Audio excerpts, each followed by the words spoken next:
ఆంధ్రప్రదేశ్ కాంగ్రెస్ బాధ్యతలు చేపట్టిన క్షణం నుంచి షర్మిల స్పీడ్ పెంచేశారు. ఆమె ప్రశ్నలు, విమర్శలు సొంత అన్న సీఎం జగన్ను సూటిగా నిలదీస్తున్న తీరు అధికార వైసీపీని కంగారు పెడుతున్నాయి. షర్మిల స్పీడ్తో వైసీపీ కకావికలవుతోంది. ఇక ఆంధ్రప్రదేశ్లో కాంగ్రెస్ బలోపేతం విషయంలో ఇప్పటివరకు ఉన్న అనుమానాలు కూడా పటాపంచలైపోతున్నాయి. ఆంధ్రప్రదేశ్లో కాంగ్రెస్ బలోపేతం కావడం అంటే వైసీపీ ఖాళీ అయిపోవడమేనని పరిశీలకులు చెబుతున్నారు. వారి విశ్లేషణలు వాస్తవమే అనిపించేలా ఆంధ్రప్రదేశ్లో పరిణామాలు ఉన్నాయి.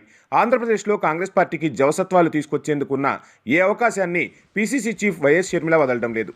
తండ్రి వైఎస్ రాజశేఖర రెడ్డి గుడ్విల్ను పూర్తిగా సొంతం చేసుకున్న షర్మిల ఆయన హయాంలో రాజకీయాలలో చురుకుగా ఉండి ఆ తర్వాత యాక్టివ్గా లేని పార్టీ సీనియర్ నేతలను కలుస్తూ వారి మద్దతు పొందడమే కాకుండా వారిని పార్టీలోకి తీసుకొని రావడానికి ప్రయత్నిస్తున్నారు.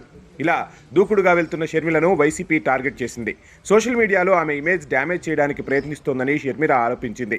అలా అన్ని రకాలుగా షర్మిలను వైసీపీ టార్గెట్ చేసిన టైంలో సంచలన కమెంట్లు చేశారు టీడీపీ సీనియర్ నేత అయ్యన్న పాత్రుడు.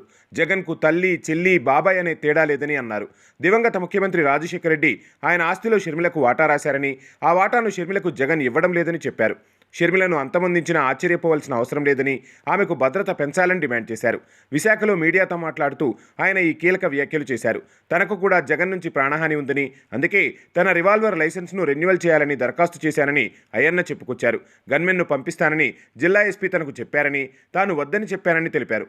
తను ఎక్కడ ఉన్నానో గన్మెన్లే సమాచారం ఇస్తారని చెప్పారు. తన కుమారుడు అనకాపల్లి స్థానానికి దరఖాస్తు చేశాడని, ఈ అంశాన్ని పార్టీ హైకమాండ్ పరిశీలిస్తుందని తెలిపారు. ఇక 4.5 ఏళ్లలో ఉత్తరాంధ్రకు ఏం చేశారని, విశాఖలో సిద్ధం సభను ఏర్పాటు చేశారని జగన్ను అయ్యన్న ప్రశ్నించారు. ఇక్కడి ప్రజలు వైసీపీకి ఎందుకు ఓటు వేయాలని అడిగారు. ఉత్తరాంధ్ర భూములను దోచుకున్నందుకు మీకు ఓటు వేయాలా అని ప్రశ్నించారు. 3 నెలల తర్వాత తమ ప్రభుత్వం వస్తుందని, అప్పుడు అందరి లెక్కలు తీస్తామని అన్నారు. ఎన్నికల తర్వాత జగన్ లండన్, అమెరికాలో దాక్కున్నా లాక్కొస్తామని, దోచుకున్న సొమ్మును కక్కిస్తామని హెచ్చరించారు.